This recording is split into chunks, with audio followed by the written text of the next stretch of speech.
I was Yeah. just chilling to the groove, and then all of a sudden, homeboy went boom, and it was like, whoa. A lot's happened since yesterday. Coming back at you with a brand new edition of A Lot's Happened Since Yesterday. My name, now, before, and until further notice, is Cody Walker. What's up, guys? I'm Ralph Busso, and our guest today is a very good, in my opinion, music artist.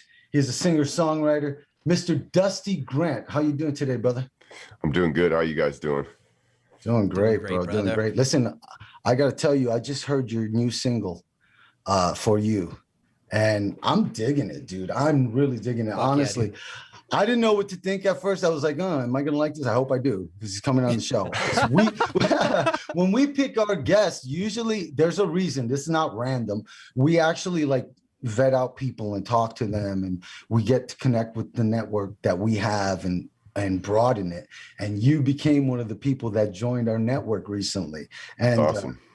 Vice versa, of course. But yeah, so, and that we were stoked about that, because actually Any Given Sins manager passed you on as someone that we should know. Okay. So that was a big thing. So I really wanted to check it out, and I was really hoping I'd like your music, and I was not disappointed, dude. I really dug it. I think it's if you guys haven't heard Dusty's stuff, check out Dusty Grant.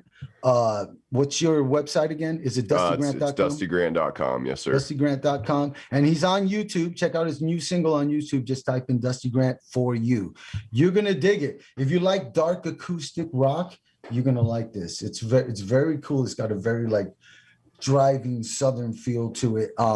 I don't know who you think you kind of sound like you've drawn influences from, but I'm kind of getting a little bit of Three Doors Down meets, I don't know who to say. You definitely have your own sound, though. But there's somebody else I was thinking of, and I'm trying to think of who it was now. Well, personally, I would throw on top of that old school Zakk Wylde acoustic work, man. That Southern pride and glory fucking awesome days before. It's so strange. I sometimes people compare just different songs. Sometimes people say it sounds like Corey Taylor. The Three Doors Down is definitely something that I heard in this track when I got it back from mixing. I'm like, wow, that's interesting. That I guess I didn't know that they were an influence of mine, but they clearly are. So I think a lot of it just comes from I'm a big fan of the grunge era and the late 90s 2000s type stuff. Right. Alice in Chains, Stone Sour, Corey Taylor, Days of the New, Stone Temple Pilots, Nirvana, all that stuff. I'm a huge fan of all that, and the Unplugged albums and all that kind of inspired me a lot. There's somebody else that I heard in there, but I can't put my finger on it. I was hoping you would have mentioned it on those names that you just mentioned, but it didn't happen. Sorry, man. Sorry. Well, I'm that's a disappointment already. You can hear it all, though, and that's the cool part, though. You can hear it. If somebody goes, "Oh, I hear that," but it doesn't sound like you're not pulling from anybody in terms of specifics. You know what I mean? Oh, he's definitely not trying to sound like Exactly. anybody. I listened to the song a couple of times, and I was really digging the vibe. And your voice is unique, even though there's other guys out there with you that have a similar vibe. Some people might compare my voice to yours, because I also have a deeper singing voice, and I use a lot of the grit. You know what I mean? The guttural grit and stuff like that. So, but at the same time, you have a unique flavor over mine. You know what I mean? They're different. So, and that's why I can't really compare you to anybody. I'm just saying I can hear influences that, you know what I mean? I actually love it when it's hard for people to put their finger on what it sounds like, but they hear a lot of different influences. I like that, because I like a lot of different kinds of music. I like pop music. I like country music. I like heavy metal. I like death metal. I'm a metalhead at heart. So I'm cool with all the comparisons, and it's been weird. I've been kind of fitting in this rock niche, but I'm also I fit in some of the country stuff. Like I can play with country people, I can play with folk people, and I can play with rock bands. So it's allowed me to be kind of diverse and get more opportunities. Well, you you take a pretty deep dive into the music industry and how the business works, because you're trying to crack it just like everybody else For sure. that is trying to. Well, I'll say this. I have respect for certain people that are trying to do it for the right reasons. I don't have respect for people that are just trying to be in the limelight and have a lot of money and all this other stuff. That's not what this is about for me. So if it's about something else for you, I'm not judging you, don't get me wrong, but that's not what it's about for me. Now, I think you can hear that. So there's a certain honesty in your music as well. And Absolutely. the bands that you mentioned before that, they have, don't you think, Cody? Yeah, 100%. 100%. The honesty is there. And it's kind of like what you said when you brought up all those other bands. Obviously, Alice in Chains is a huge influence as well. And you can hear that as well in here. And they're a great band, man. They don't get any more honest than those guys either. No. So you know what I mean? So, and I love the honesty about the For You song, because you can tell. If you guys have to check this out. Don't listen to, you know, what it sounds like. Just go check it out, because it's one of those songs that you can get in your car and you can just turn it up real loud and just drive, you know, and just get into it.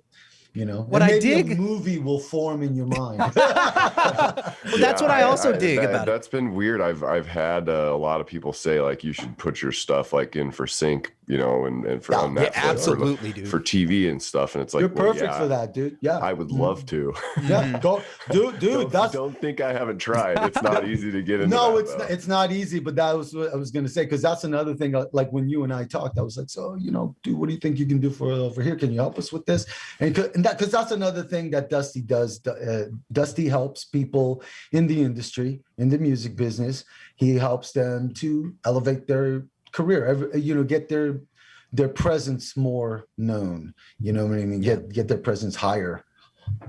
So anyway, and so you come highly regarded.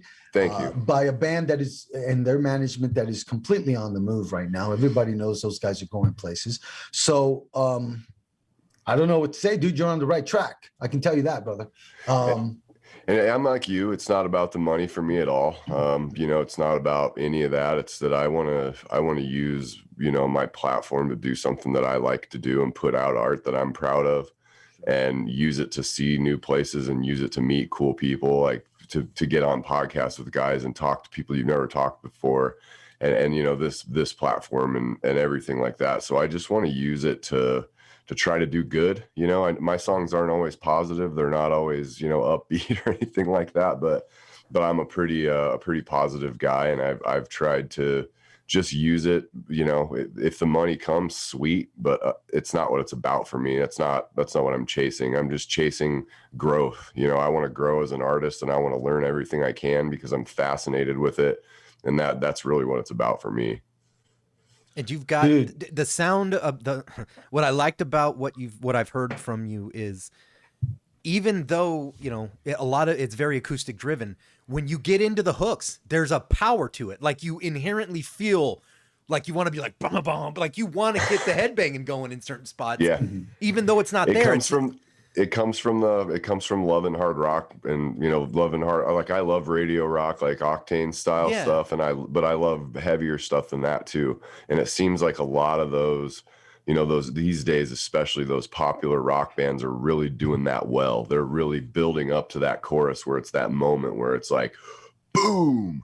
And that's something that the producer that I've worked with has really helped me and taught me a great deal about songwriting and stuff. So I'm trying to write with that in mind more, because I do like to have those moments, you know, if you can pull it off, because I can listen to a song, and if it really hits home with me, I mean, my eyes well up with tears, and I get goosebumps, and the hairs stand up on my arms, and and that's what I'm chasing. I hope that my music does that for people. You know what I mean? No, you're absolutely right, dude. That's absolutely what I think attracts people to certain songs and certain artists. I think even though they may appreciate what other artists are doing, I think if they're missing that moment or those moments, like you mentioned, that's a good way to describe it. There are little moments in the song where all of a sudden you're like, whoa, Yeah. That 100%. hit hard. Yeah. Right there. I wasn't expecting that. I was Yeah. just chilling to the groove, and then all of a sudden, homeboy went boom, and it was like, whoa, dude. That's what you. But you know, you carrying that off pretty well, bro. And you're right about a lot of the bands with production, and I think that that's something we should talk about. We should touch on at least. Yeah. Production value. It's huge, right? It's Oh, one of the most. Is that one of the most important things? Do you think? I think so. I mean, because if a band were to come to me and say, hey, will you help us with a promotion project, and their assets aren't up to par, if they don't have professionally produced music that sounds that you can play right next to a song that's in their genre, whatever station it is, if you don't have that level of quality, you can't expect that level of success. You have to invest in your art, and you have to hire a producer, and you have to peel back the layers of yourself as a songwriter, and you have to put it out there, because there's so much music being uploaded. I think we talked on the phone, and there's like 66,000 songs a day or something uploaded to Spotify. Yeah. How many how are you going to make yours stand out? And you're not going to do it with a half-assed recording. And I've done it. I've been in bands where we've done it, and I'm finally to the point in my journey where I'm like, you know what? If I have to wait another 6 months to record, I want to record with that guy, even if it's more expensive, because at the end of the day, when it comes out, I want to be proud of it. And I want 5 years from now, I want to listen to it and be proud of it, and the production, it's really hard to promote something that doesn't have that gloss on it, that finish, that professional packaged, right? Not saying you should chase it and be canned or sell out or anything like that, but you have to put a tremendous amount of focus and you have to invest in your art, man. Okay, well, let's touch, before we go back into the investing into art too deep, let's touch on what you just said, because you mentioned something very interesting right now. Cody, sorry, bro, I'm not trying to hog this up. Jump in anytime you feel free, brother. I am enjoying the conversation. You know me. I am loud and annoying. I will be in here. No, I'm hearing something that I thought of too, and because like you said, the production value is so important, and it makes a lot of sense. And the fact that you made the point that I will wait 6 more months or whatever it takes to make that extra money, so that I can go to the dude that I know is going to give me that gloss. Yes. He's gonna give me that spit shine. You know what I mean? That people are gonna be like, holy shit, this is something I gotta hear more of. So I agree with you there. But then you also mentioned, I'm not saying you should sell out or, now look, that opens up a whole nother can of worms. And here's what I'm thinking. Is there, let's play devil's advocate for a second, Dusty. Is there another side to the production and maybe overproduction? Is there a side to the business that's just so contrived and so phony that it is not reaching people? I definitely think there is, and I definitely think you can have two bands doing it with the same producer, and if one of the bands is not authentic and one of the bands is, you're going to hear the difference.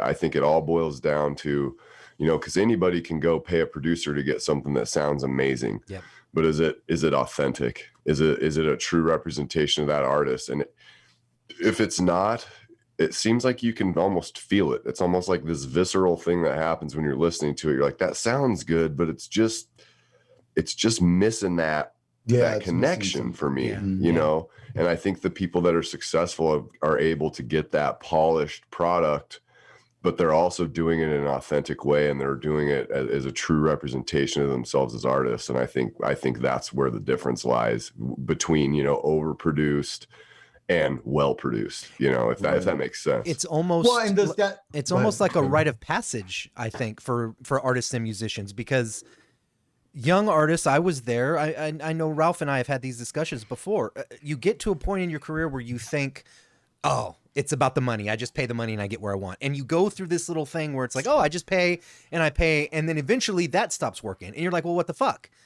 And there's a point where you go, that is when you're on the in my opinion, that is when you're on the wrong path of selling out, because you think it's about the money. And it's not, because spending the kind of money on a producer or spending the extra money on a promotion cycle or something like that, it's when you've realized, I have taken every account on myself to make sure that product is 100% what I truly wanted it to be. And I know it's Bingo. so fucking much that I'm willing to go out of pocket whatever it takes to prove to the world that I've done what I needed to do. That's Bam. not selling out. That's chasing what you believe in. And Yeah, in this that's business, following your passion. exactly. And in this business, and really in any other business, you're going to have some jagoffs in the background going, hey man, that guy's full of shit. Just pay me the money. I'll get you there. You know, and you always got to kind of hold yourself accountable to get through that shit. I've seen it. I mean, I've seen it. I've seen people be disappointed with how campaigns perform and stuff like that.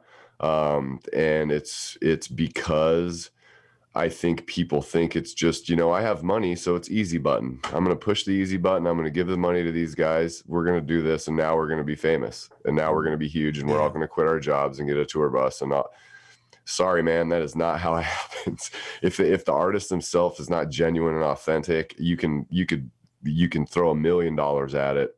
It's not going to connect like something that's more genuine and where you have like you said, you know, you're willing to take risks and set your hair on fire because you believe so much in your art, and you don't care if you're going to get 500 streams or 5,000. You're just putting out something that's a true representation of you as an artist and where you're at in your journey. Facts. And I think that speaks to people more than anything, you know. Absolutely. Yeah, and when you find that product, authenticity, there's an absolute yearning to be like you said, I don't care if it's 500 or 5,000, but you have to hear this. Come listen to this song because I believe in it so much. So it doesn't matter as long as I can get it into the ears. And like you said, that authentication comes out, or authenticness comes out in that, because it's not, dude, we're awesome and rich and famous. It's like, dude, just listen, just give me a chance. And that is what comes out, I think, sometimes too. You know, I think artists that are successful, I mean, all the way up to the very top levels, have that authenticity. When they take the stage, everybody knows what they're going to get. Everybody knows that person's pouring their freaking heart out, and their life is pretty much dedicated to their art, and they're passionate about it, and they'll follow it with reckless abandon. And there's just something to that. And it's not just like, I'm not going to quit my job to do music because my job pays the bills. My job puts food on the table. And until music pays more than my job, I'm not going to leave my family high and dry so I can get in a van and play, you know, dive bars. But you do have to invest in yourself, and you do have to really put your best foot forward, and you have to be thick-skinned because it is a tough game. And I think a lot of people get into it thinking that it's going to be easy just because they have this glossy thing. It's like, no, you're gonna take your licks just like everybody else, and you got to get in line, and you got to do the work. And a lot of people aren't willing to do the work. Yeah. Well, let me ask you this: at what point do you think? Do you think there's a necessary point where you have to just go, I have to take a leap of faith now? There's no obvious choice now to move forward, but then to just cut and run now. I don't know, because I've never been in that position. I've seen people, I've seen people that have, and it's failed miserably for them. Yep. And it's ended up with a lot of debt, and it's ended up with a lot of hard feelings, and they probably took the leap before they should have. Right. But I think you got to be to a point where, you know, you have some real management, and you have some real booking agencies looking at you, and you have a thing where you can, you know, you're not going to get rich right away, but you have somebody that can book you 200 gigs a year. You know, as an independent soul, I can't do that right now, you know. But if somebody came to you and said, hey, you know, we want to book your band 150 dates a year. This is what we think we can get you for guarantees. We've got management ready. We like you. Then I think, you know, you got to say, you know what, I think it's time for me to take a real run at this and go full blast. Right. But until that happens, you know, I think you got to be careful. And I think you have to, a lot of people have to have a main hustle to support their side hustle. And I'm no different. I have a career that allows, you know, I work my ass off in my career so I can invest in my passion, and I can take care of my family. And that's the balance for me right now. And if that's all it ever is, I'm fine with that, because I love what I'm proud of it. And what I'm doing is filling my heart. And that's, at the end of the day, that's what it's about as an artist. You know, it's just growth and the journey. Sure. I guess it absolutely. just takes a leap of calculated faith at the end of the day, huh? I agree 100%. I think you can almost get too reckless with it, like almost chasing your dream too much to where you're throwing everything aside. And then if it doesn't work out, you have nothing. And that's when you risk selling out, because then you get into the desperation position rather than the I'm just doing it because I need to do this. Right. Yeah. So what would you tell someone, whether or not they were a potential client of yours, that you were going to help with social media on some level, or maybe they were just a friend or fellow musician that you met some night at a bar and they were having a conversation with you and asked you straight up, okay, they asked you that question. That was your answer. Now they ask you, okay, Dusty, so then what do I do? I mean, how do I juggle not being there to where I can take that leap of faith, or versus where I think I am, or where I could be, where I could take that leap of faith. But right now, I don't know if I'm there or not. I could be right in the middle. Yeah. I feel like I could be there. What do you think I should do, Dusty? What do you tell that person? I mean, the first thing is when you compare it to something else, do you believe that it actually, can you honestly believe that it does stand up to the people that are at the top of their game in your genre? Can you truly say my artwork is on the same level, my video production is on the same level, my music production is on the same level, my assets are on the same level as these guys that are doing it at the highest level? Until you can get to that point, I don't think it makes sense to invest a ton of money in promotion and doing all that stuff. I think the biggest thing is to get your game tight, get your production, get everything looking professional, get everything looking clean, get everything, because honestly, it's your recording is your business card. You know, I walk up to you and I hand you a CD. It sounds like shit. You're going to listen to it. You're going to listen to it one time and then it's going to be a coaster. You know what I'm saying? And that's it. And you're probably not going to listen for very long. But if you pop it on Spotify and you go, holy shit, who's this? Now you're at a point where maybe it's time to consider investing a little bit more. But I've told a lot of people that have come, like, asked for help with social media stuff. I'm like, I would say with what you have set aside budget wise right now, use that to build your assets. Use that to get a professional website. Use that to take some seminars and understand how to do this stuff, and use that, because you never want to take anybody's money if you're not going to be able to provide a result.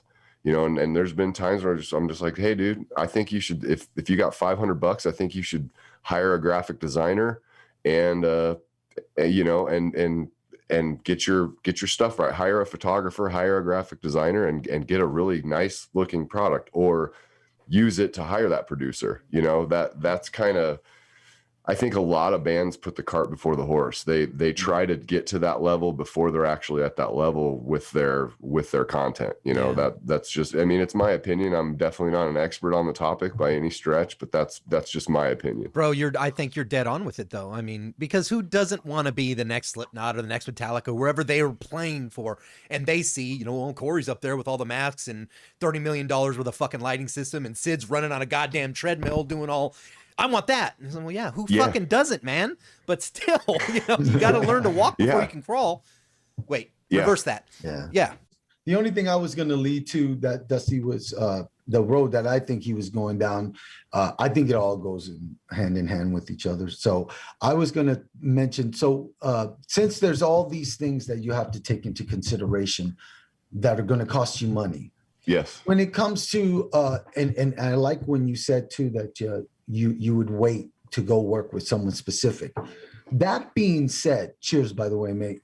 That being said, motherfucker, I'm the only one here with coffee. Shit. Hey, I'm done with work. My weekend started. Yeah, me too. Happy Friday, everybody. Today, I released a track. Go, congratulations. Cheers. Yeah, go watch that track after this, goddammit. Awesome track. Then let me drink to that. No, what I was going to say, Russ, and here's another reason why it's on my mind: the single versus EP or album. The reason it's on my mind, you just did it, and like, you know, we've been talking. We're talking to you because you've been in the business for a while. You know what you're doing. You're not some dude that just came off the street, doesn't know what they're doing. You know what I mean? You know what you're doing. You're a professional artist. You have professional recording, music videos. You're on the right track towards success. So I'm asking you your opinion. Any Given Sin, that's been their format. They've been Yeah. going with singles. Yep. They haven't put out an EP or an album, not with the new singer. You know what I mean? So, Yeah. not with Vic. So, but that's what they're doing. They're going the single route now, and I'm sure they've got record labels coming at them at this point with as much exposure. I don't know, but I would imagine so. I Yeah. would imagine so, right? So, what are they holding out for? That's a good question. Do you think you have the answer? I don't know. Definitely don't have that one. Outside I'm of that, full of shit, but I can't even bullshit that one. I'm just fucking with you. I know. No, I know. outside of that, I'm just playing. But what do you think? What do you think? Do you think the single is a lot more of a viable option now? And do you think it's a better idea based on the fact that maybe you can spend more of the right money in the right place? I do. For me, that's the formula. Okay. Because I don't have the time. I would have to take off work to go record an album. If I'm recording a single, I can pop in the studio for a weekend and I can knock out a track or two. Right. And then I can really put some effort into marketing that. I think with an album, you invest a ton more time, you invest a lot more money, and you do all that stuff. And then if the first song you release doesn't do well, the rest of that album kind of toils in obscurity. That's true. There's you know more what risk I'm saying? to it. I never thought of it. I think it's a better way to introduce yourself to new audiences because let's face it, man, 66,000 songs a day. Yeah, Make one that stands out instead of 10 that don't. Yeah. Yeah. Exactly. Well, and plus in so, today's day and good age, point. the fucking attention span in today's day and age, a lot of people just give me a song for right now. I'm not worried about an entire album. How many people sit down anymore and listen to a full fucking album, unless you're a Disturbed or a Slipknot who's already done that for a while. I know the Struts. They're not even metal. The Struts are doing that same shit. They toured on a goddamn single before they released an album. So yeah, there's I mean, merit to it. I've done it. I've done it where the first couple tracks I've always released singles, but then once I had 3 singles, I think I recorded 2 more tracks and I released another single, and then I put out the tracks that I already had recorded and released as singles as an EP, so I could sell it at shows and stuff like that. And that worked pretty well for me. But from what I understand with Spotify algorithms and all that type of stuff, they like for you to upload more frequently as opposed to like once a year uploading an album. It seems like the algorithm favors that too, from what I've heard. I don't have data to back that up, but I have heard that you're almost more apt to get, to trigger the algorithms to let your music out a little more if you're frequently uploading music. And as a musician, I'm not going to lie, that frustrates the shit out of me. Because you're just telling us, be like, hurry up. And it's like, there's no hurry up. Fucking, yeah. Yes, because it's the opposite of what you said earlier. Exactly. Yeah. And it's counterintuitive. It's like, I'm not going to follow that formula. I'm going to put my shit out when I'm ready and when it works for me on my schedule. Yeah. I'm not going to cater my career to the fucking Spotify algorithm. Yep. Yeah. You know what I mean?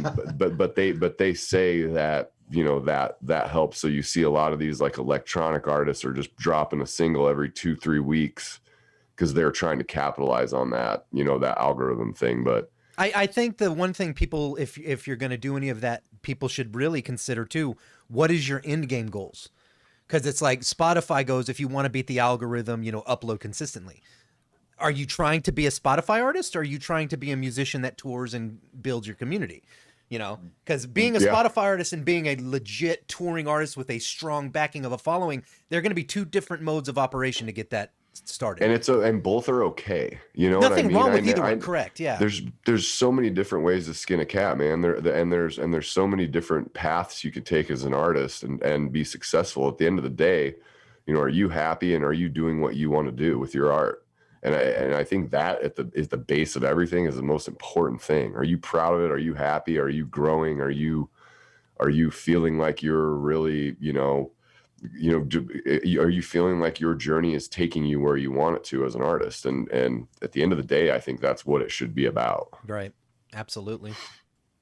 And it just comes back down to authenticity. Some people just want to sit at a laptop and make beats and fucking upload them constantly. Fine.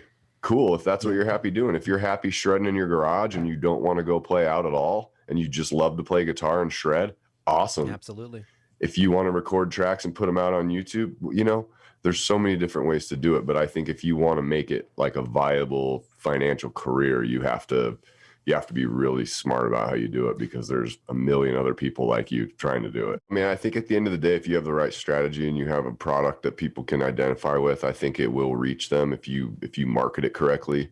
But the marketing part of it is just as important as the content, because I know bands that have fucking incredible music, incredible recordings, incredible, talented, amazing music, and nobody's ever heard it because they're so bad at the promotion aspect of it. Right.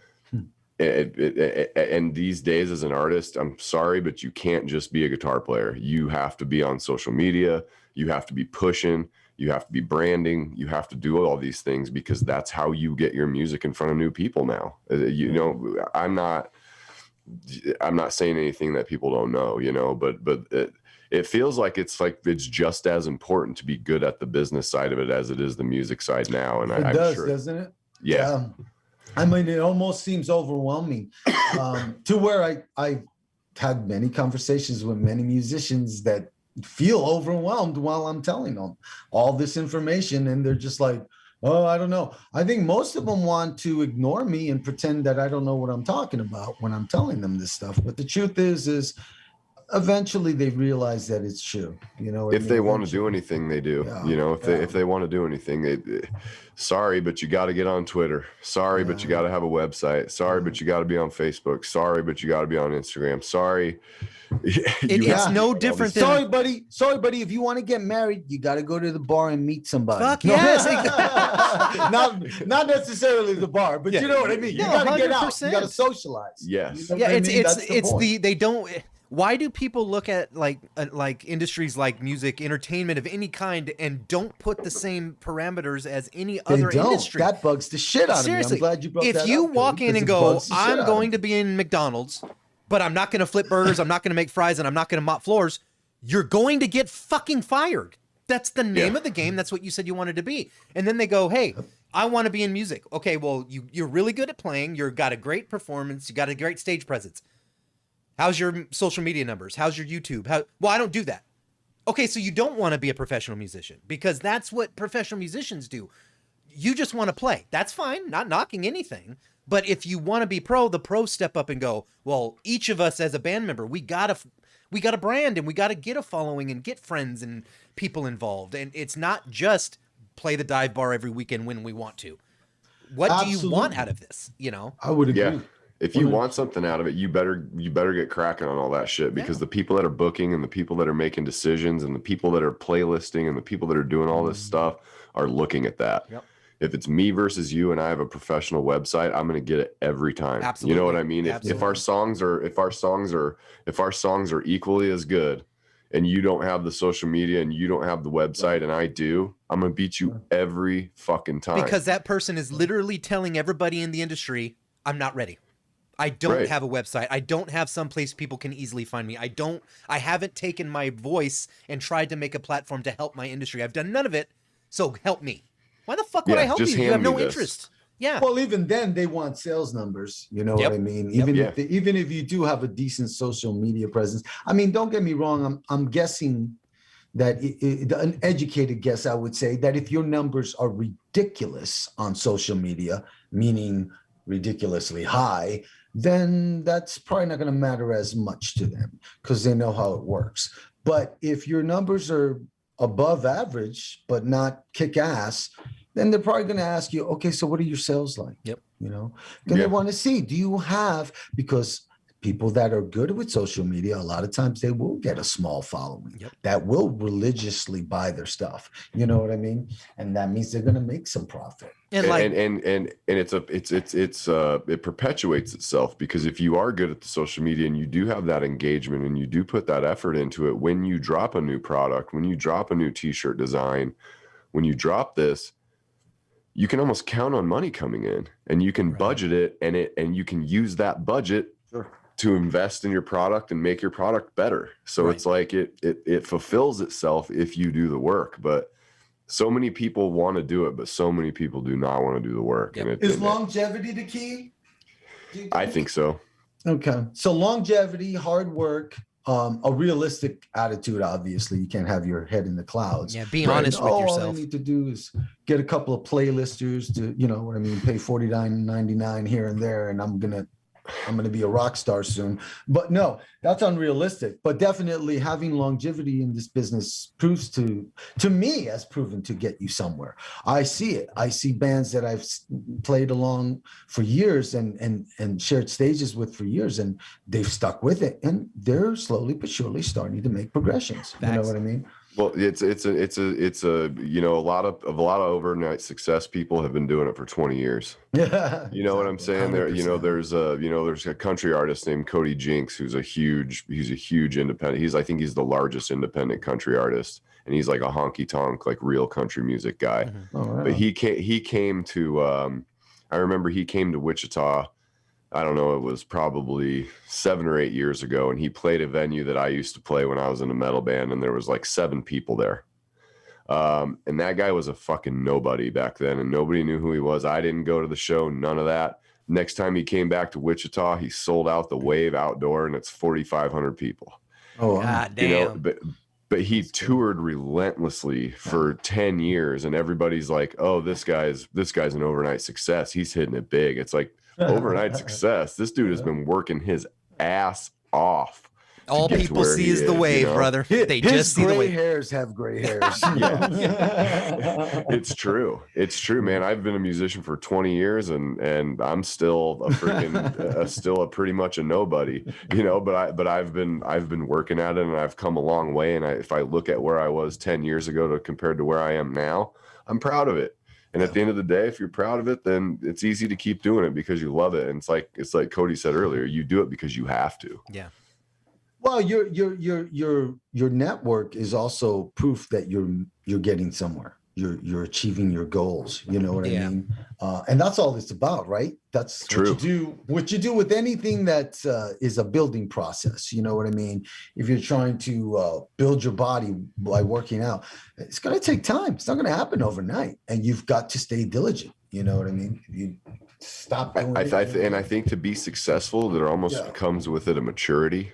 Mm-hmm. You know, I don't think if I were to have any level of success at age 25, I think if I would have had any type of success back then, I probably would have blown the opportunity in about 2 months, because I was immature and I didn't understand what it takes to have longevity doing it. And now it's like, I feel like if I was fortunate enough to have something happen, I think I would have the maturity now to be able to handle it, to be able to negotiate the right way, to be patient, to make it work for me instead of me just working for it all the time. Right. You know, I think if at the end of the day, for me, making it is I'm making music work for me. I'm not working for it. You know what I mean? Yes. I think that my definition of making it is that simply. Yeah, because even if you play the wrong cards, you can become a slave to the music. I mean, you absolutely can be just right to make money, because if not, you're fucked. Who wants to do that? I know guys that sign bad deals and stuff like that, and you know, for years after the project ended, they were still paying in. They were still working, you know, they were still working a 9-to-5 job, but they still had to pay in because they still owed the label money, and they couldn't tour and pay the money back that they owed. And so these guys are working their asses off, and they're still paying the label, and they're not even touring anymore. They're not even a band anymore, you know? So there's you when you're immature, you sign bad deals like that, and they take advantage of you, and then you end up paying for it. And it's like, one way or another, you're going to learn, boy. You are going to learn. Facts. This industry will humble your ass left and right. And you just got to be careful, and you got to be smart about how you do it. It's chess, not checkers. Yeah, for sure. For sure, it is chess, not checkers. And no, but also I was going to say, do you think that, especially with COVID now, COVID's kind of been a game changer, obviously. We've been talking about it for a long time now. So I didn't want to drag you into the same conversation we've had with everybody we've had on the show. But what I did want to ask you is, do you think that because of COVID now, we may be seeing more of a cementing of people trying to get to their career goals by using just social media? Definitely. And not touring? I'm honestly a testament to that. I feel like I had more growth in the last year than I've had before when I was touring. You know, I now when I say touring, you know, I'm not fortunate enough to be able to do 30-day runs and 40-day runs, but every once in a while I'd take a week off, or I'd do a 10 or 11-day run. And then I do 2-3 shows at a time, you know, on weekends and stuff, like kind of the weekend warrior type thing. Damn, dude. But I You were working it though. yeah, I'd do 40, 50 shows a year, you know, release 3 or 4 singles a year. And for me, with a full-time job and a family, that's fucking a lot. That, ladies and gentlemen, is what we refer to as the grind. Like that, Yes, that hardcore, dude. Definitely. But this last year, I didn't do any touring. I think I played 1 or 2 shows. But I did develop my podcasting, and I did develop my live streaming. And it's amazing the people that I've met through this platform, through the podcasting platform, having other artists on, talking to other artists, and people watching the podcast and going, man, that Cody dude seems cool. And then they go check out your music. Oh, that Ralph guy seems cool. And they go check out your music. That Dusty guy seems like he's a normal dude. Let's go listen to his shit. He's a normal dude. He's not cool. He's normal. He's just a normal dorky old man now. But no, I've been able to grow and network a ton through social media, but that doesn't mean that I don't want to get out and play. But I want to get out and play when it makes sense. I've done the door deals. I've done the, you know, deadhead in 3 hours to make $25, coming home empty-handed, playing to 2 people. I've done a ton of that. And I've just this year I'm going to be more selective about when I go. And when I go, it's going to have to make sense for me, you know? Why? You made it sound like such a handsome package. such a great opportunity. Who wouldn't want to do that? Oh yeah, and I did it like that for, you know, not to say that I didn't have good shows where I made good money, but I did have a lot of those shows where I you know, nobody knew who I was. I had to get my name out. I had to take the shitty deals, and I had to take my lumps to make my way and show that I could do it. Yeah. Are you like, you know, one of those musicians that think, oh, well, you know what? It was worth it though, because we got to go all over the country and we had a couple of really killer shows. Exactly. Yes. Do you think that way sometimes? Okay. No. And I think that experience is extremely valuable to understand what it does take to put together a successful run. Mm-hmm. And if you want to reinvest in your business, and if you want to reinvest in your music, being smart about how you book, when you book, what you book, with who you book, all of that. And it's just a learning process. And now it's like, okay, I've booked 150 shows myself. I've booked tours myself. Now I know where I made the mistakes, because I was out there doing it, and I went out there and I learned the fucking hard way. You know, I went out there on a Sunday night and played to the bartender only and came home with nothing, to a pissed off wife, you know, and asked myself, why the fuck am I doing this? You don't need to do this. But at the end of the day, it's like, yes, you do, because this is what you have to do, and it's what's in your blood, and you love it. And 2 years from now, if you don't do that, you're going to regret it. And I did a lot of that in my younger years. I wish I would have kind of, you know, been more aggressive and taken more chances. And now I'm to the point where it's like, I don't want to look back with regrets. I want to go for it and do things the right way. And the touring is super valuable. And when it comes, like, I've got a couple shows booked, and I don't know about touring yet. Just, it depends what kind of opportunities come. But with the podcast now, I'm developing that platform, and I'm developing a really cool network of people. Yeah. And just really nice, like-minded people like you guys. And it's pretty nice, huh? It's very fulfilling, man. Yeah. It's the breath very of fresh air. And it almost, you know? For me, it makes me like, I can't wait for stuff to open up, because not only, like you said, do we get to go back out and play and be around it, but then it's like, I want cool stories and shit, because I need content to talk about. It like, it feeds each other, you know? Yeah. And you think about it and you're like, oh shit, if we're ever in Kansas, we can hit Dusty up. Exactly. Yeah, shit, if I'm ever in Ohio, I can hit this guy up. Oh shit, if I'm ever in Dallas, I can hit this. And it's like, the world just shrinks.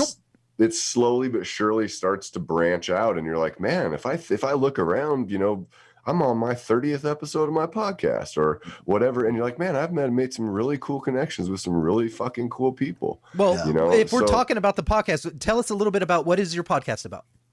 My podcast is called DG and Friends. What it kind of started out as is I just kind of had musician friends come on, and we just talked about kind of, similar types of conversations as what we're talking about. Right on. But sometimes people come on and we don't even talk about music. You know how it is. Like you have these kind of like a couple ones ago, we talked about Dogecoin for a fucking 20 minutes, and you just, so it kind of just morphed into this thing where I tried to reach out to interesting people that, people that I admired, whether they're musicians or fighters or, because I trained jujitsu and I've trained jujitsu for 11 years. So I've got some friends that fight professionally and some stuff like that. So I've had them on because it's strange, but the life of a pro fighter is a lot like the life of an independent musician. Really? It's a grind, and it's marketing, and it's preparation, and it's heartbreak, and it's, all the things that we experience as independent musicians, those guys. So when they come on and they're talking about it and that, like, in order for me to go cave this guy's head in, this is what I have to do. And it's to say, in order for me to go crush these stages, in order for me to get these opportunities, these are the things I have to do. And for people to, that's what it's become. It's just become, I try to find people that I admire, people that are interesting, people that could inspire somebody in any way. And they just come on for an hour and we talk shit. And that's basically what it is. Hell yeah, dude. And I noticed that all of those things that you just mentioned, sometimes they end up being the things that help you along the way in a lot of crazy ways. Because even, for example, you knowing people that are fighters and you yourself being into the mixed martial arts or a specific martial art, that helps you later when the guy doesn't pay you after a show. You're like, you know what I'm saying? Like, are you sure? I almost broke my computer right now. I was thinking about that guy not paying you. It pissed me off. Yeah, you tend to not have to have those discussions as much if people know. Like, are you sure? Wait a minute. Like, maybe we should give the guy. Did I mention I have a side hobby outside of music? Here, let me show you. Yeah, like you owe me $50. I can beat it out of you, or you can just pay me the 50. It's up to you. But yeah, that's all the podcast is just interesting people that I admire. Some people are my friends. Some of them are, I've been fortunate on Twitter to connect with people that like I looked up to and bands that I loved when I was younger, and I found them on Twitter and messaged them, and they're like, "Fuck yeah, dude, I'll come on." Nice. Because it was during the pandemic, they were sitting around doing nothing. So like I've developed, like I had Christian Machado from El Nino come on. I had Fallon Bowman from Kitty. I've had some really cool guests come on, and we didn't talk about music on either of those podcasts hardly at all. And they just came on and they were taught, and it's like, man, we have such a cool platform to be doing this podcasting thing. So it's something that I'm going to continue to water because I want to grow it, and I want to keep doing it because I love doing it. Well, it makes sense. And musicians and are also, creatives, just like anybody else in the entertainment industry. So whether you're on one side of the entertainment industry or the other, you're probably going to have a bunch of things that you're both interested in. You know what I mean? So you bring somebody on the podcast and they might also be into the martial arts or something else. So, and before you know it, you're having all kinds of crazy discussions. And I noticed that about people that are creatives or entertainers, they are very much into a bunch of different things. So you'll find out that they have a lot of commonality with you. And I love it. Makes for great discussion, man. It really does. Most of the time people tell me, like, if they listen to an episode, they're like, I love how you had a professional fighter on your show and you guys did not talk about fighting for 2 minutes. It was all other, what do you listen to? What kind of music what do you like to do? What is it? And then something funny happens, or something inspiring happens, or they talk about a dark period in their life and how they came back from it, or whatever it might be. And it's just this really, when you have like a really cool organic conversation, you have people that are willing to kind of throw the ball back and forth to each other. If we're playing catch and you're asking me and I'm asking you and we're trying to have this conversation, I just love that. Well, there's a time and a place for the whole promotional stuff, I mean, because we on this show will do promotional, like they're doing a promotional cycle, 20 minutes quick, and that's fine and dandy, but I enjoy those to an extent. But we did one, we were able to do one with Jeff Pilson, and it was a great conversation, but we got off and I'm like, I had so many more questions, like it's just, it's frustrating because you're doing a job. It's like we were kind of talking before the show, man. Sometimes you do a podcast and it seems like it's 5 seconds long because the person is so fucking cool, and the conversation is so fun and so organically awesome. And then there's other times where you do kind of feel like you have to revert to this. So who are your influences? Yeah. You know, Where do you see sometimes you have yourself to in 10 revert to years? those questions because you're not getting anything out of the person, or they might not be having a good day or whatever it might be. And they just might not be very talkative, and they're not throwing the ball back to you. So you're just constantly like, here's the ball. Here's the ball.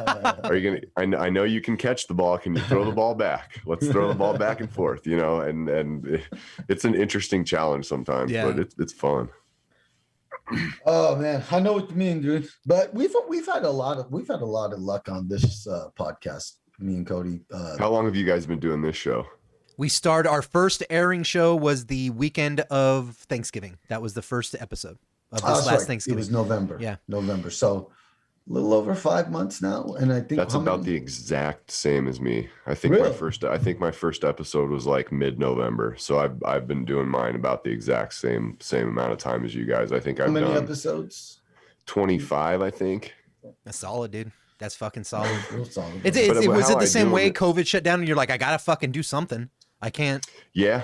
I went on a friend of mine's band had a podcast, and they invited me to come on and talk. And then I met the producer of their podcast, and I was like, oh, this is fucking cool how this guy does this stuff. And then the pandemic hit. I had to cancel like 30 shows. Fuck. And I was like, all that work pissed down the drain. You know how hard booking is as an independent artist, dude. It's a grind. Yeah. But I'm not going to just sit around. I can't sit around. I'm not the type of person. I need something to promote. I need something to do. So I reached out to him, and we put together a podcast, and I had a partner for a while. But he had some life changes and had to table the podcast. So I'm like, I'm just going to do my own. I'm going to do my own. And I'm through that producer friend of mine, his name's Derek Relaford. He kind of showed me how to set up the live stream and all that kind of stuff. So I do mine live. Oh, nice. I do it live on Twitch, but then afterwards I take and edit it, and I upload it to Spotify and all that type of stuff. But I don't edit anything that's talked about. I don't edit any dead air. I don't edit any of that stuff out of it. I just try to get it sounding good. And because the live format's kind of cool sometimes, because sometimes you do get some interesting questions from the people watching, you know? Mm. Yeah, Ralph and I have been talking about implementing the live coming up soon. We just haven't gotten that far yet. No, and it changes the show a little bit, you know. It changes it because sometimes you're stuck answering the who are your influences questions because Right. that's what people want to know. You know, especially if you have somebody on that a bunch of people have heard of. You get a lot of people tuning. Ask him who his favorite guitar player is. Ask him who his influences are, and that's all you end up talking about. Do they sound like that in your head, Dusty? Yeah, kind of, yeah, it does. Did it not sound like that in yours, Ralph? Because that was what I thought. Ask him. Like, can you ask him? Like, why? No, I'm just kidding. Will you respond? Tell him to respond to my DMs, man. Bro, Tell him. Ask him why he didn't. They always go, bro. Ask him why he didn't high five me when they came through Memphis and I saw him at the show. Do you remember? Ask him if he remembers when I tripped in front of him 6 years ago in the rain. You'd ask him if he remembers me. Yeah. He threw a guitar pick to me and I caught it. Okay, I got to go there because we're already going there. All right. How do you guys feel? Let's be honest. How do you guys feel about the current atmosphere within the music industry? I'm talking about the relationship between musicians and fans. How do you feel about it right now? For me, it's in a way you're so connected with people through social media where they're almost just like your friends. I kind of feel like most of the people that jam my music are my friends, so they have like kind of a little more intimate look at me. And I do a podcast every week, so I mean, you got to come up with content for an hour a week. People get to know me pretty well, and sometimes it makes me a little bit uncomfortable, you know, being that open with people all the time. But I think these days you have to have that connection with your friends, with your fans, with your peers, whatever you want to call it, because that's what they're getting from all these other bands. You know, they're getting involved in these groups and these Facebook groups, and they direct message on Twitter, and they do all this stuff. And I DM people all the time. People are always DMing me, whether they're friends, fans, other artists. But sometimes it's a bit much. I mean, sometimes the social media thing, I wish I could just have a mailing list like an email Yeah. list, and everybody from all my social media stuff would just be on my email list, and I could just email them once a week and let them know and be done with it. Do you ever ignore somebody that DMs you? I try not to. The only time I'll ignore somebody is if they want something for nothing. If they're trying to use me, or they're trying to pick my brain, or they're trying to get something out of me that I would normally get paid for free. Yeah. That's kind of when I go, hey man, you got to do your own homework here. Or if you want some consulting, I can do it, but here's what it is. And so sometimes I don't even answer those messages, because they're just either you can't win. Yeah. They're going to think you're a dick if you don't give them the information. If you tell them you want to get paid for it, they're going to think you're a dick. No matter what you do, There's no right answer. You're going to be a dick. Yeah. There's a balancing act. Yeah. Especially, you mentioned Twitch, especially with a lot of the Twitch community, because of the gamers. There's a lot of toxicity going on in those channels. I'm a diehard Twitch. I mean, that is what is on my back of my TV when I'm working all day. I love Twitch and I love the gaming communities, but I watch the way they act, and I watch what they expect of their streamers, and I watch just the way people approach it. And like you said, I want to have that dynamic and go, look, if you support me and my art and my band, you might as well be my best friend. I mean, my God, what else can I ask of you? Like, Jesus, you really believe in me. But at the same time, there are people who go, hey, I supported you. Now you owe me your fucking soul. And it's like, whoa, gear down here, dude. Look, I appreciate you like my music. I appreciate you like my art. I appreciate you come out of your way to come to shows at certain times. But that doesn't mean I have to have 3-hour conversations whenever you hit me up. That doesn't mean I have to answer every fucking message. Yes. Because we have lives. We're human beings with families and jobs. And the more we're in that world, the less we can create, the less we can be in there. And it's not I hate my fans, or you're only good because you support me. It's like, there's got to be a balancing act. I cannot give you every ounce of me. You have to be able to just step away and remove yourself from that, you know? Yeah, it's so weird, because some people feel like since they support you, you're obligated. Yeah, I pay your bills, it's so like call me. You like my music, so I'm obligated at every beck and call to answer every single day. And it's like, I got a sick kid, I got to work. I've encountered a personal one of my friends this week was involved in a very tragic accident. And it's been a very, very, very tough week, and I barely got this single released, and I've been going through a lot of stuff. I'm sorry, brother. So I haven't answered much, but I've made posts being like, yo, I'm seeing your guys' DMs. I'm seeing everything. I'm not going to get back to you. I'm just not. And I will draw a boundary when I need to protect myself, when I need to practice self-care, when I'm going through a hard time, or when I'm going through how the ups and downs of being a musician are. You go through the depression, you go through the, why am I doing this? My art is useless. Why do I do this? Why do I get up every day and sweat over this? Why am I up in the middle of the night thinking about this? Sure. And sometimes I don't want to have a candid fucking conversation when I'm in that space. Or if somebody just passed away, or something, whatever it is, it's like, we all, just because we create music and content, we have lives. We're fucking human beings, like you said. Yeah. And so, and not to be like arrogant or sound like I'm being a dick, but in many cases, we interpret and analyze and reflect and take on emotions much differently. So sometimes, like you said, you went through all this stuff. You have to process it in your own way, and that's not, okay, well, I guess, little Timmy No Nuts over there messaged me and asked me what my favorite guitar strings, and I'll just park my fucking life right now and just be happy. You can't do that all the time, No. And I get you bought my song. I love you for it. But today, not feeling it. And it doesn't mean I hate you, and it doesn't mean I'm mad at you. It just means today ain't it. You find a ton of artists are super empathetic. Like I'm a person who feels things deeply. Like my friend's going through this life-changing catastrophe, and I'm feeling it deeply, man. Right. Like the second I heard it happen, I've been crying all week. I'm not afraid to admit any of that. I've been trying to figure out what I could do to help him. I started fundraising. I started doing stuff because I feel helpless. But that part of it too is sometimes people know that you are that way, and they'll come like dump their stuff on you, and then like you're almost like, I can't be your therapist today, dude. Yeah. I can't. I need one myself. Yeah. And just because you write songs doesn't mean you're a therapist. I need to talk to some. Say that again, Cody. I'm sorry. didn't hear you. I was just gonna say, just because you write songs and perform doesn't mean you're a therapist. Your No. songs are your therapy, not somebody else's. You know, you're working I'm not through qualified. your shit. Exactly. Yeah, I can't even process my own emotions, let alone somebody else's. but Well, I- they can be somebody else's though. To let's be fair, guys. Those sorry to cut you off, Dusty, Of but course.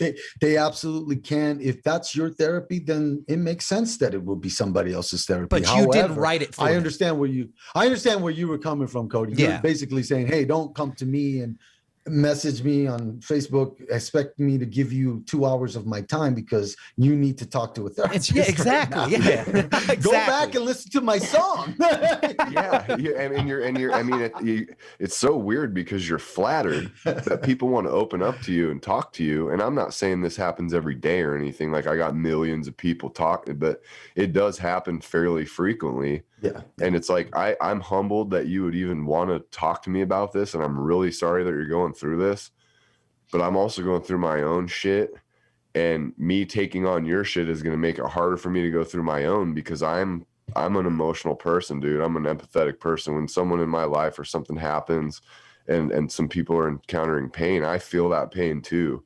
You know, I feel the pain of my friend's family. I feel all this stuff. And it's like, I'm processing those things. Those things are a priority to me right now. I think if you communicate that with people, for the most part, most people will respect your boundaries. Yeah. But it is a fucking fine line these days with the social media and how stuff. many do you have to? Like sometimes it's like, dude, I ain't got time to tell you why I'm not in, I'm just going to go ahead and live, Yeah. Yeah. There's days I'm just like, I'm just not going to get on fucking Twitter today.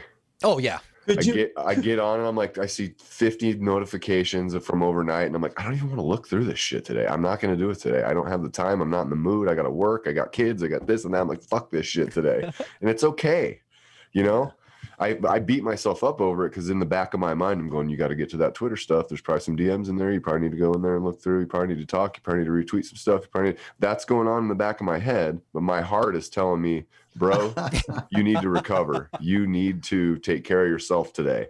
And it happens, man. We're fucking human beings. We're not robots. You can't just continuously do that. But yeah, it's hard to establish boundaries. Realistically, when you mentioned friends, I feel the same way. I get it, and I agree with you. You do build a relationship with people that approach you because they've fallen in love with your art. And because of their appreciation for your art, it also allows you to feel more open towards conversation and just it lets you bring that person in a little closer. Yeah. You know what I mean? You don't have, arm's reach distance from them. You're like, yeah, come here. Let's talk about how much you like my song. And then, you know what I mean? And what is it you like about my song? What did I do right? You know what I mean? And then it's like we were talking about before, you must have struck a chord. So you want to know what it was so you can do it again.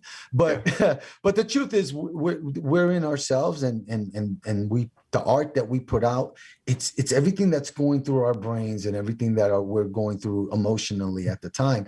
So for people to think that we're just always going to be these people that are reachable and you can have a conversation at any given time, I'm kind of surprised that they feel that way. Because when you listen to some of the music I write and some of the lyrics I've written, you would imagine I've got some issues. Yeah. You know what I mean? Seriously. And I'm going to need some time to myself sometimes, you know what I mean? Yeah, it's obvious you have to process shit in your own way just by your lyrics. Honestly, it's, I mean, I never even thought about that, but as much as they go, I love your music and I know who you are, it's like, do you? Because you're giving me shit because I haven't said anything in 2 days. Do you really know me then? Do you know how much it's depressing me to know that I have this weird beef in my life with you or whatever it is, because I'm not answering you right now. Yeah. Like I just wrote a song. It's like the most depressing shit you've ever heard in your life. And then you're trying to come to me with a bunch of depressing news. Yeah. And I'm an empathetic guy. And so I care about you because most people are really good. Most people understand boundaries, but when you're going through a dark time or something and people know that you're a guy that might lean towards the depressed side, then they come to you with a bunch of depressing shit. Exactly. You're like, bro, I'm going to carry this. I'm going to feel this in my bones and I'm going to be sympathetic to you because I'm an empathetic. Man, didn't you see my last music video? I was in a freaking bathtub, dude, with my head underwater, bro. Do you not get the message I'm sending out I'm there, sorry you know? somebody ran over your fucking dog, but give me 10 minutes, please. Yeah, like now you're making me cry because your dog got hit too. Like, yeah, I mean, for the most part, I love the people that I contact and I'm in contact with all the time. But there is that one every once in a while person that crosses the boundaries, and it does kind of bum me out, you know. I'm not gonna lie, bro. I miss the old school days of when, and this was way before I ever even got into music, or even when I was getting into music, before I was getting anywhere where I was considered respected by anyone. I still miss the way people were so excited about going to see a live show of a band that they heard or they like, or some had a few people tell them, oh, you got to go see these guys, even then. And they're like all excited and they get dressed up and they go out, and man, they're not expecting anything except for to fucking sit there and fucking listen to the band play and maybe get to shake the person's hand and support them by buying some merch or something. They're not sitting there wanting to own a piece of their life for that. You know what I mean? Yeah. I miss that a little bit. You're right. We do now in this climate, we are forced to give people a lot more access to us as individuals and as people. And, you know, it's not always a good thing, especially because people, it's that obligation. People are like, you should be, I just added your shit to my playlist. So you need to listen to me for the next 3 hours, talk about my relationship with and I'm like, dude, I streamed your music, bro. no. You're like, you hit one button on Facebook and you think that buys you 3 hours of my time that's 3 hours of my time away from my kids. You know, that you know what the one I hate the most is when they hit you up and they're just like, and they do it like all the time. They hit you up and they're like, hey. And that's it. And that's it. Yeah. And that's it. And I'm just like, oh. And a couple of the people that do this to me, I've got a few that do this to me every once in a while. They'll come out of nowhere. Hey, I never really hardly ever talked to them. They've said, hey, I really like your music a few times, and maybe had one or two questions. And when they ask me an actual question, I love it. And I'm like, hey. And then we'll have a conversation from there. But when they just come up to me and they see that I'm busy and I'm online, they know that I'm online, and they're just like, hey, that kind of bugs me. Yeah. It's like, guys, come on, I have a life too. But what are you supposed to do with hey? You know, honestly, I mean, if somebody walks up to you and goes, hey, in public, you just go, hey, we're done here. Like there's nothing else. It's this thing too, where you've got these artists that are trying to make a name for themselves, or they're trying to chase clout or whatever it might be. And they just come to you and they don't even say hello to you. They don't give you any, like I think the biggest key to networking is you have to give something to get something. Yeah. You have to be willing to support somebody else before they're going to support you. You have to show that you're a fucking human being, because none of us are big, rich, famous rock stars with people handling our social media. You have to give something to get something. Yeah. And a lot of these people come up to me like independent artists and they just expect me to fucking share their stuff. And they don't even say hello. They just send me a DM, share this. Really? You know? So, okay, if me and you are sitting in the bar having a conversation one-on-one in a booth, and me and you were talking about something in depth, and some dude just comes up, interrupts our conversation, doesn't even say hello, just comes up and goes, listen to my music, and just shoves a CD in our face, what do you think we're going to say? Get the fuck out of here. You know, who the fuck do you think you are? Get away from my table. But these other artists, it's like, you think you're so fucking special. Of the 66,000 tracks that were released today, you think you're just going to walk up to me and point your finger in my chest and tell me to go share your shit with my network that I blood, sweat, and tears to build? Yeah, exactly. It's offensive. It's a little bit offensive. And there's been a couple times where I'm like, blocked. Blocked. Fuck you. I'm not doing that. I'm all about networking and helping people, but I'm not about people trying to use my platform to promote theirs when they have nothing to offer me. Right. They're not even trying to be my friend. Nothing. They're just like, oh, that guy has how many ever followers on Twitter. I'm just going to go spam the shit out of him until he shares my stuff. If you're an artist out there doing that, fucking stop it. Nobody wants to listen. It's counterproductive to you. Nobody's going to listen to your shit if you do that. Not only are they not going to listen to your shit, but they'll make a point of going, oh, I remember him. I'm not listening to a fucking thing that guy gives me.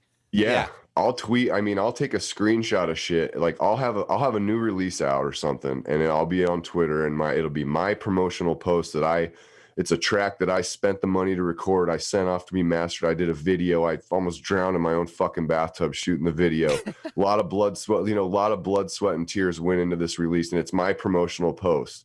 And the first comment will be a YouTube link to his fucking music in the comments of my promotional post.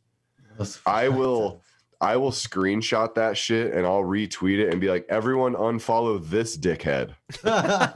Because there's a common courtesy among artists, dude. We all know how hard it is. We're all in the same struggle. We're all in the same battle. We should help each other. Yeah. Stop trying to leech off other people and do the fucking work yourself. You know? Are you trying to make a product? You're the kind of person that's given us a bad name. Fuck yes, dude. Absolutely. Absolutely. I mean, there's and it does that. You'll see a lot of people who will do that. You'll see an artist or somebody comment on something in social media, and immediately somebody will follow up on that comment with you. Yeah, we're involved. And you're like, huh? Where did it get from them two having a conversation to we? It doesn't work that way. You're like, who the fuck are you? You know? Yeah, you're like, I got a new track dropping today. Like, speaking of new tracks, check out mine. Yeah. Make your own fucking post, dude. Yeah. Fuck you. Yeah, nice segue, asshole. No. Yeah, you could have at least tried to take me out to dinner first. Yeah, I know, right? Damn, I like lobster, by the way. Yeah, exactly. You're just trying to pin me down and plow me here. You're not even taking me to dinner. Come on. Let's be real. If you would have taken you to dinner, you probably would have made the post. Shit. True. Some of these guys, they just need to learn how to pull the brakes, man, because they don't have any kind of, there's no line for them. They're just like, any chance that I get to put my music out there, I don't care how fucked up it is, I'm gonna do it. It could be some feed the children commercial and they'll be posting in the comment section their video. Oh yeah. Yeah. And they think that poor taste. Video. Yeah, there's a fine line. Sorry, go ahead. Do you think anybody listens to those tracks? No. They cuss at him, shit on him, and move on. Probably what they do is they go to their YouTube video and they probably hit the dislike button and leave some shitty comment. Yeah. Maybe. Probably. Yeah, I think that's true. Counterproductive. Like, artists, if you're coming up, bad press is not necessarily good press. I mean, I know the old adage used to be any press is good press. If you are known to be a prick, it ain't going to help you in the long run. Nobody gives a fuck. Because people in the industry ain't going to want to work with you. You're a dickhead. No, it's annoying and it's classless. It's like we've all built our own thing here. You guys have built your projects. I've built mine. It's a lot of passion. It's a lot of hard work. And then for somebody to just fucking spam your shit with their links, it's like, you do not get it. You do not get it. You're never gonna get it.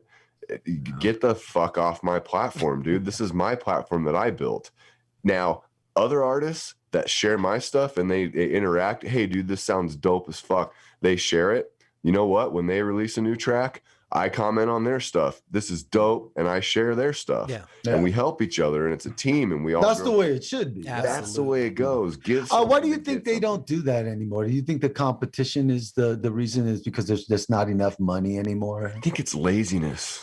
Honestly, I think it's so much easier because they don't have to go to your stuff and actually put the effort in to listen to your song and give you a real honest feedback or a real comment. I think they're too lazy to do that. And they just look at it and go, oh, that guy has 3,800 Twitter followers. I'm going to fucking spam my links on his shit. They're not doing it to be part of the industry. They're just doing it to get ahead.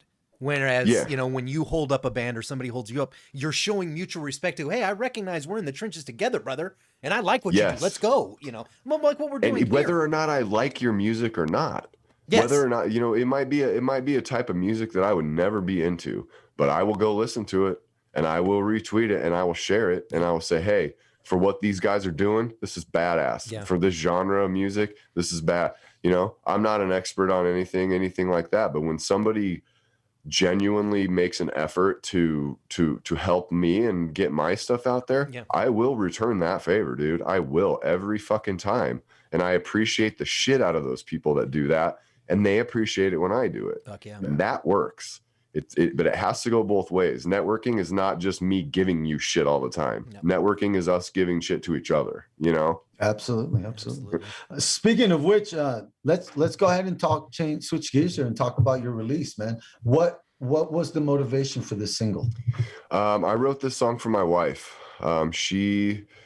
I met her at a time when I was going through some pretty bad stuff with family law. I've got a daughter, and I had a pretty bad time with a separation and some stuff like that. And I was in a pretty bad place when I met her, and I kind of had given up on the thought that I would ever be with someone again or anything, because I didn't trust anybody. I was hurt really badly, and then I fell in love with her, and she kind of helped me turn it around. I kind of decided, like, hey man, if you want to be in this woman's life, you have to get your shit together.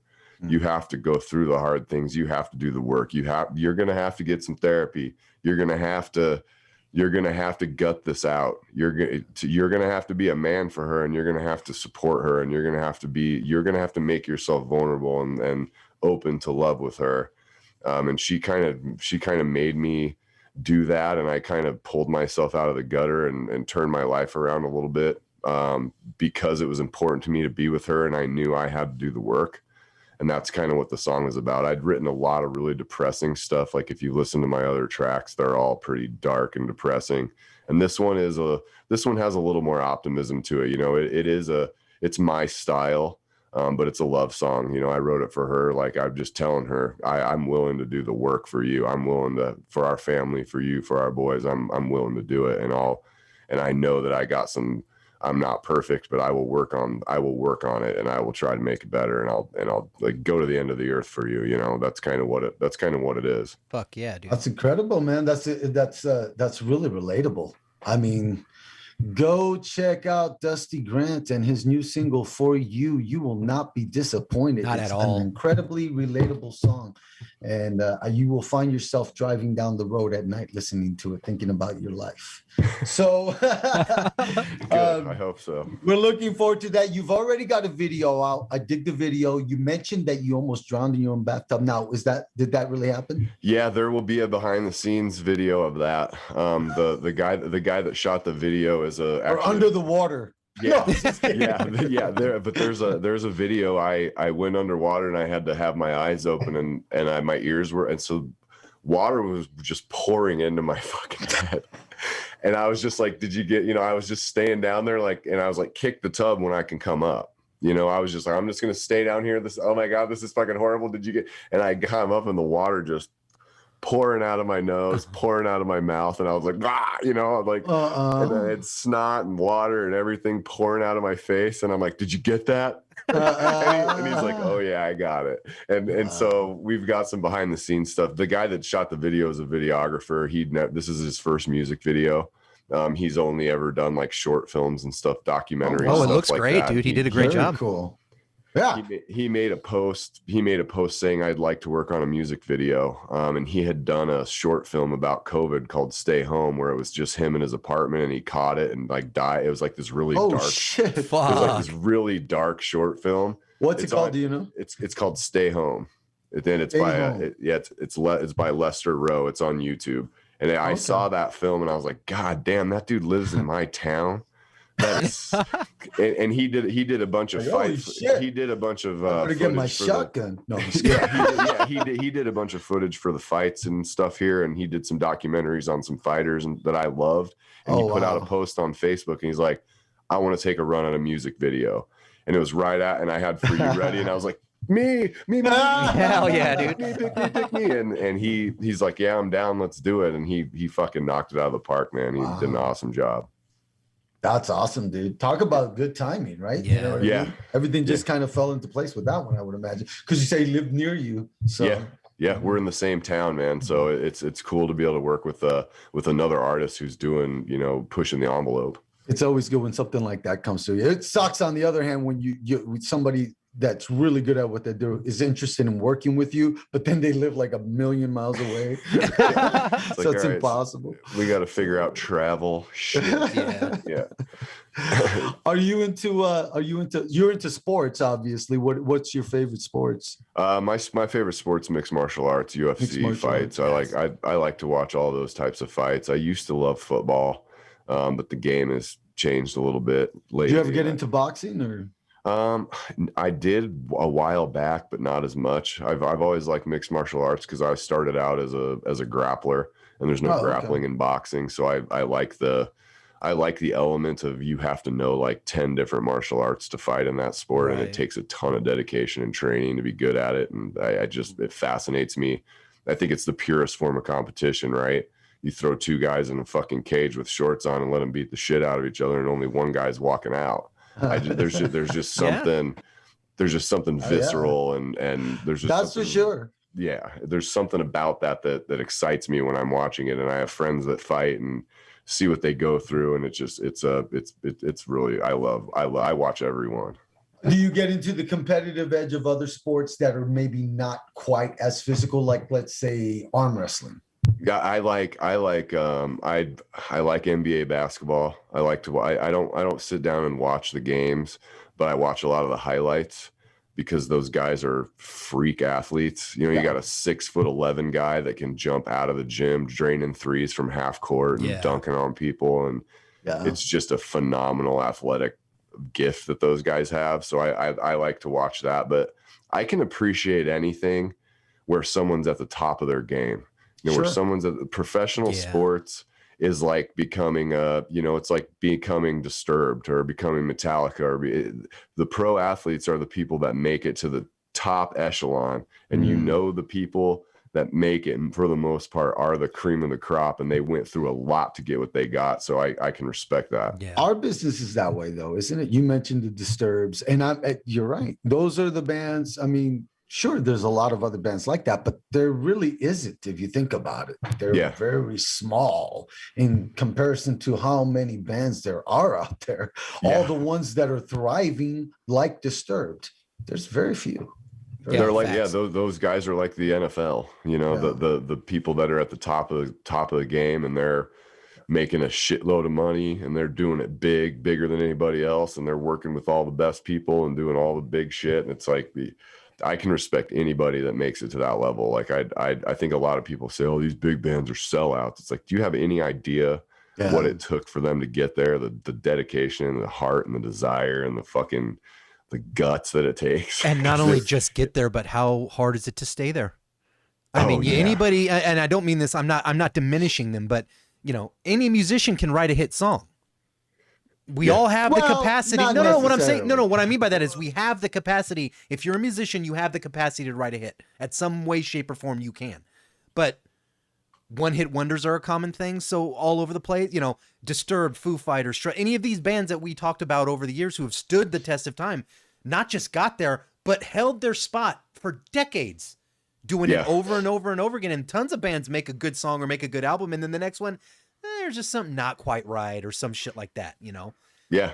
And you see guys like LeBron James, you know, he's in the twilight of his career, I would say, but it's pretty hard to say that because he's still a freak. Yeah. But people have been coming for his head for 15 years. You know what I mean? Exactly. 20 years, however long he's been in the game. And you know, the guys that are at the top of the UFC, the guys that hold belts, the guys that have 5 or 6 title defenses. It's like you got every guy that weighs what you weigh on the entire planet wanting to beat your fucking ass. That weighs what you weigh. Yeah, you know what I mean? That every 170 and some that don't. They're in the parking lot waiting for you. Every guy that weighs 170 pounds on this planet that fights, you are the guy that they dream to beat. You know, it takes you know, and it's like us. You know, you watch these bands, you're like, man, wouldn't it be cool if I could ever scratch the surface of what that guy has achieved? Oh, sure. And so everybody's gunning for your spot all the time. And the guys that stay at the top for a long time are the most impressive to me. Yeah, I agree.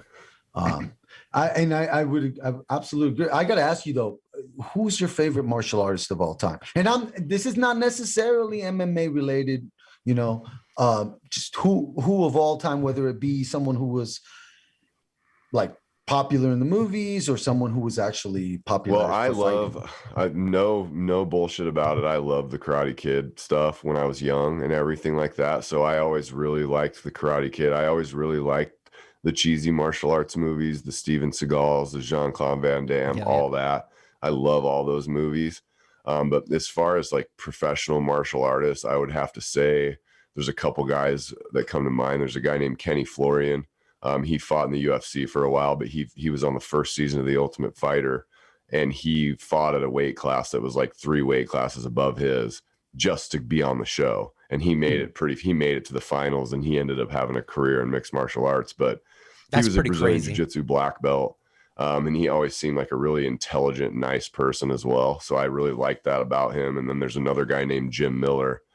He's never won a title or anything, but he's one of the most tenured fighters in the history of the UFC. He's got the most fights, I think almost the most fights, him or Donald Cerrone, but he's always been fun to watch. And every time he fights, it's a war. And that guy wears his heart on his sleeve every time he gets in there. And those are the guys that I respect. Not to say that I don't respect the champions, because those guys are the best. Yeah. But I like the guys that are willing to go out there and just get in a firefight. Yeah. And be like, you know what? I'm leaving it all out there. I'm gonna put on a fucking show tonight. Win, lose, or draw. I could go out on my shield. I'm going out on my shield. And those are the guys that I really like. That's to watch. why I always admired Cowboy Cerrone, because I'll fight whenever the fuck you want me to, because I love to fight. That's who I am. Yeah. He's like, fighters fight. I'll show up, I'll make weight, and I'll beat the fucking brakes off this guy. What do you think about Bas Rutten? I love Bas Rutten. I love the open palm strike stuff. I actually met Bas Rutten. I went to a UFC in Las Vegas, and I was down on like the main floor, and I met Bas Rutten, and he was a super nice guy. He's a super nice guy, but isn't he like the badass of all badasses? He looks like he could eat rocks, dude. He's one of them. Didn't Bass make I think Bass made self-defense videos for bar fighting. Like you could buy a series. Here's what you do when they hit you with the bar. Legit. Forrest Griffin wrote a book, and he had a section in there. He's like, now, whatever people tell you, blah, blah, blah. He's like, but when you get in a fight in the bathroom of a bar, this is what you do. Yeah. And he giving you instructions on how to bar fight. I'm like, I fucking love that. Those guys are they're cut from a different cloth, man. I mean, I cannot, I get nervous when I go out on stage to play guitar. Can you imagine how nervous you'd be walking into an arena with 30,000 people screaming about, like, think of the vulnerability. You're out there in a pair of like spandex shorts, and there's a good chance you could be on the end of a highlight reel knockout. It takes an extreme set of balls to do that. Female, male, whatever. Yeah, because we go out on do what we do, knowing the worst that's going to happen is maybe sound might come out because somebody fucked up, something like that. Nothing. Yeah. Yes. They are walking out knowing somebody's in there who's going to hurt me. Like, I'm gonna get hurt. This is gonna suck. Let's go. This guy has been training for 8 weeks, starving himself, thinking about nothing but beating the fuck out of me. Yeah, and not just in general, not just I want to fight. I want to fight me. He's gonna fuck me up. That's what he's trying to do. That guy's been thinking about bashing my skull in for 8 weeks straight, and he hasn't eaten a carb. I just really enjoy. That's why I like it, because it's just so gangster, man. It's old school gladiator, fucking just going out there. Well, at least it has rules, you know what I mean? So it's not like that. I mean, the first UFCs were pretty brutal. Yeah, no, they were for sure.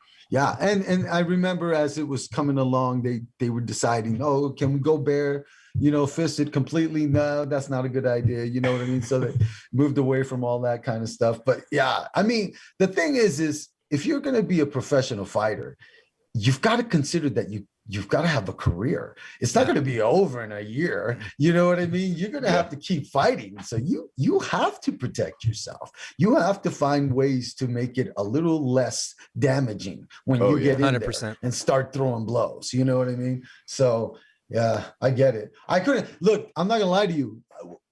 I wanted to be a boxer. I was into the martial arts, but my dad was a boxer, so I wanted to be a boxer at one point. And the reason that I decided not to do it was I love music more, and that was like that led me more. It was something that drove me further at the time, especially. But the reason I didn't do it mainly was because I didn't want to look ugly at the end of my life. I didn't want to look like a piece of, cauliflower ears Oh, and just yeah. bumps and lumps. And where's that eye? Is that your left eye or your right eye? I can't tell. You're like, I that's know my guys chin, that Bob. have, I know guys that have 60 pro fights, 50, 60 pro fights, guys that train at my gym.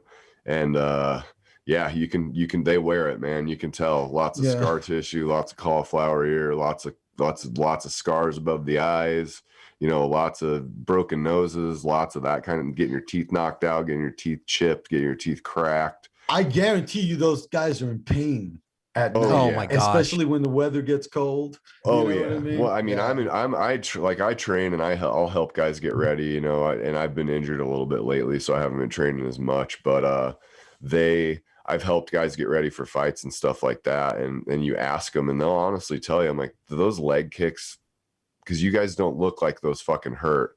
And they're like, the first one you get hit with, you want to fucking cry and jump out. It's like you want to jump the fence and jump into the crowd, but you have to act like it didn't even phase you. And there's just something incredible about that. And I've got like a whole run of pro fighters coming up on the podcast. So Cool, man. I'm gonna get into that shit a lot because there's a big fight card coming to Wichita, and I've got a bunch of the guys that are fighting coming on, and I just think it's cool for other people to hear the perspective of these guys, and they are not a bunch of barbarians. They're intelligent guys that love to fight, but they're not doing it because they want to hurt people. It's the same thing. They're like us. They're like they're on a journey and they want to grow as much as they possibly can as a mixed martial artist. Right. And it's a lot like being a musician, aside from getting cracked in the face a lot. Yeah. I get it. It's a passion. Yeah, that definitely. makes sense. Yeah. I mean, I'm passionate about it too. I studied martial arts for years. You know what I mean? So I get it. You know what it is? Yeah. I'm passionate about lifting. There's a lot of things we're passionate. And that's what I was saying earlier. As creatives and musicians especially, I think we have the tendency to lean towards doing a bunch of other things in the arts. Yep. You know what I mean? We're all a little bit crazy and manic. Yeah, exactly. Yeah, we're all kind of walking away from. We've backed down from running away from problems. Maybe a brisk walk. Yeah. It's like I'll go over here and play just guitar. Continue to do shit so I don't have to deal with these emotions. I really do think we love entertaining people, though. 100%. That's a part of what Absolutely. drives us, Yeah. So, Dusty, it was great talking to you, bro. This was Of course. fantastic conversation, dude. I don't want to keep you for too long, but man, it was great having you on. Come back anytime. Cody, what do you think? Absolutely, dude. You have an open invitation anytime, brother. I know we went longer than I had said previously. We got lost in the sauce, if you will. But that's good. Yeah. That's always good when that happens. That means you're having a good conversation. Hell So yeah. All right, ladies and gentlemen. Go check out Dusty Grant. Go check out his podcast, DG and Friends. Go check out his brand new fucking video. What's the name of the video again, Dusty? For You. Brand new video for you. Out right fucking now, today. Go watch it. For you. You know what? It's going to be, guys. it's linked. It's not for you, but it can be. It can be. It can be for you. Dusty, thank you so much for coming on, brother. It's so nice meeting you. Thank you guys for the opportunity. I appreciate it. Have a good one, bro. We'll talk soon, okay? All right. Later, guys. Later. All right, everybody. Peace. Have a great time. Peace.